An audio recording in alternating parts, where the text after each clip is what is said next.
Finally जिस series का इतने सालों से इंतजार था वो आ चुकी है, यानी कि जुजुत्सु काइसन सीजन 3 ड्रॉप हो चुका है। और इसका पहला एपिसोड कैसा है, उसमें क्या क्या हुआ है, वही इस वीडियो में एक्सप्लोर करेंगे। तो चलो बिना देर के वीडियो को स्टार्ट करते हैं। लेकिन उससे पहले अगर आपको इसका रीकैप देखना है तो उसका लिंक नीचे डिस्क्रिप्शन में है।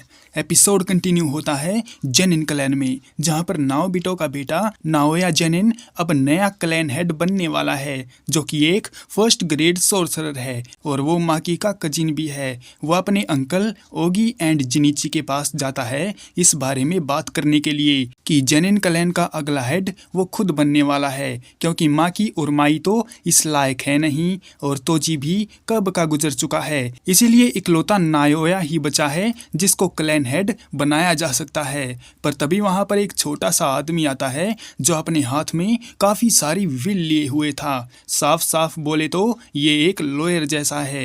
वो आदमी वहां बैठकर उन दोनों को नाओबिटो की वसीयत पढ़कर बताता है कि नाओबिटो के मरने के बाद जेनिन क्लैन का अगला हेड नाओया बनेगा और उसको जेनिन क्लैन के सभी कर्स टूल मिल जाएंगे जिनका वो अपने मुताबिक इस्तेमाल कर सकता है।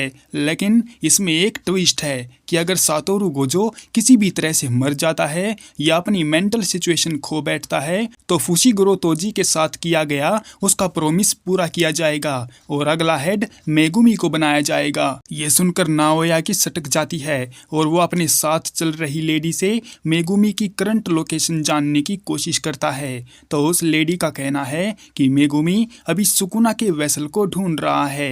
इतना सुनकर नाओया यूजी और मेगुमी दोनों को खत्म करने का डिसाइड कर लेता है, क्योंकि मेगुमी उसके रास्ते का सबसे बड़ा कांटा है और अगर वो ही मर गया तो फिर जेनिन क्लैन का अगला हेड वो ही बनेगा। और वहीं टोक्यो की एक बिल्डिंग में यूजी शिबुया में हुई हर घटना को लेकर परेशान था और इन सब का जिम्मेदार खुद को मान रहा था। उसे अफसोस है कि वो जिंदा ही क्यों है। पर तभी वहां पर उसका बड़ा भाई चोसो आता है और उसे समझाता है कि वो वापस से जुजुत्सु हाई चला जाए। लेकिन यूजी इस बात के लिए एग्री नहीं होता, क्योंकि उसकी प्रॉब्लम कुछ और है। उसका मानना है कि सुकुना मेगुमी को लेकर कुछ बड़ा प्लान कर रहा है और उसकी ताकत भी पहले के मुकाबले अब काफी बढ़ती जा रही है, क्योंकि अब तक उसके शरीर के अंदर 15 उंगलियों की शक्तियां मौजूद हैं। यूजी को समझ नहीं आता कि उसने चोसो के दोनों भाइयों को मारा और फिर भी चोसो उसके साथ क्यों घूम रहा है। इस बात का जवाब देते हुए चोसो कहता है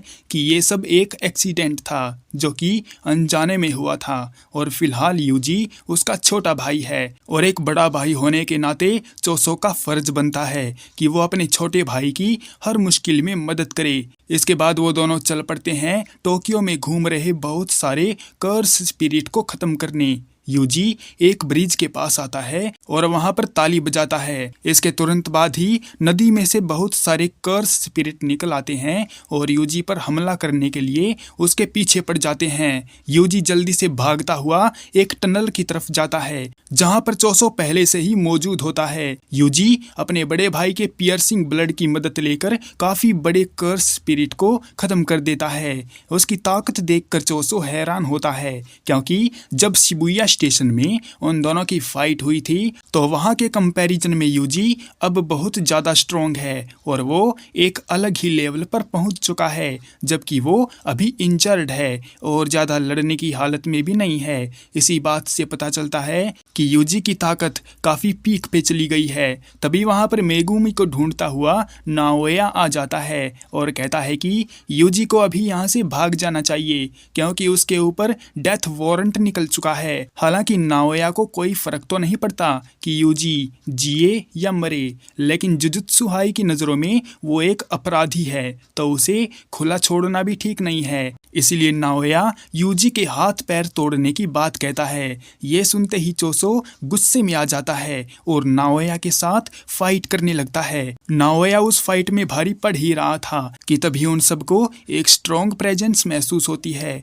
यूजी को एक पल के लिए लगा कि ये गोजो सेंसेई है, लेकिन जब उसने देखा तो वहां पर स्पेशल ग्रेड सोर्सरर यूटा ओखुत्सु खड़ा हुआ था। यूटा कहता है कि वो यूजी को खत्म करने आया है, क्योंकि उसे हायर अप से ऑर्डर मिले हैं। इससे पहले कि वहाँ पर कुछ गड़बड़ होती, नाओया बोल पड़ता है कि वो यूटा के साथ है और उसी के जैसे यूजी को ख़त्म करने ही आया है। चोसो यूजी को सावधान करता है और बताता है कि यूटा बहुत ज़्यादा स्ट्रॉन्ग है, इसलिए यूजी उसका सामना नहीं कर पाएगा, तो जल्दी से यूजी को वहाँ से भाग जाना चाहिए। तब तक चोसो उनका ध्यान बटाएगा। बात सुनकर यूजी फटाफट वहाँ से निकल जाता है, तो यूटा भी उसका पीछा करने लगता है। नाओया का कहना है कि भले ही चोसो वर्ल्ड मैनिपुलेशन टेक्निक का इस्तेमाल करता है, लेकिन वो आराम से चोसो को ख़त्म कर देगा और फिर यूजी को भी।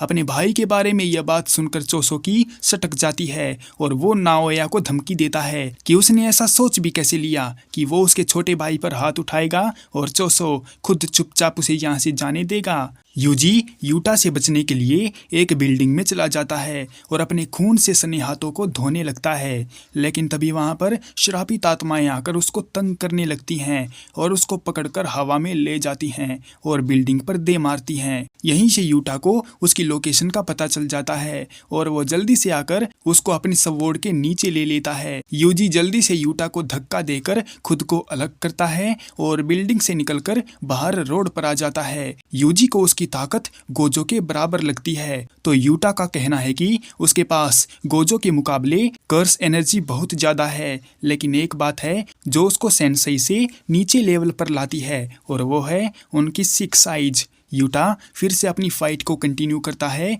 और यूजी को काटने की कोशिश करता है। यूजी टोडो की बातों को याद करके उससे बचने के उपाय ढूंढने लगता है, लेकिन यूटा की एनर्जी इतनी ज़्यादा है कि यूजी उसको समझ ही नहीं पाता, तो यूजी वापस से भागने लगता है और भागते भागते एक गाड़ी से खंजर उठा लेता है ताकि यूटा के आते हुए अटैक्स को ब्लॉक कर सके। मगर यूटा उस खंजर को तोड़ देता है, लेकिन यूजी भी कम नहीं है, वो भी यूटा की स्वॉर्ड को अपने पैर से तोड़ देता है और जब उसे लगा कि ये उसके अटैक करने का मौका है तो वो जल्दी से यूटा की तरफ भागने लगता है। पर उसी time queen of curses Rica वहाँ पर अपीयर होती है और यूजी को पकड़ लेती है। वो जानना चाहती है कि ये लड़का उसके बॉयफ्रेंड पर अटैक क्यों कर रहा है, तो यूटा उसको शांत करवाता है कि वो दोनों तो बस खेल रहे थे, लड़ाई नहीं कर रहे थे। मौका पाकर यूटा यूजी की तरफ बढ़ता है और अपना बाइंडिंग वाव पूरा करते हुए यूजी के सीने में तलवार डालकर उसको ख़त्म कर देता है। फिलहाल के लिए इस एपिसोड को यहीं पर एंड करते हैं। क्या सच में यूजी मर गया है या इसके पीछे यूटा की कोई और ही स्ट्रेटेजी है, वो तो हम नेक्स्ट एपिसोड में देखेंगे। तब तक के लिए सायोनारा।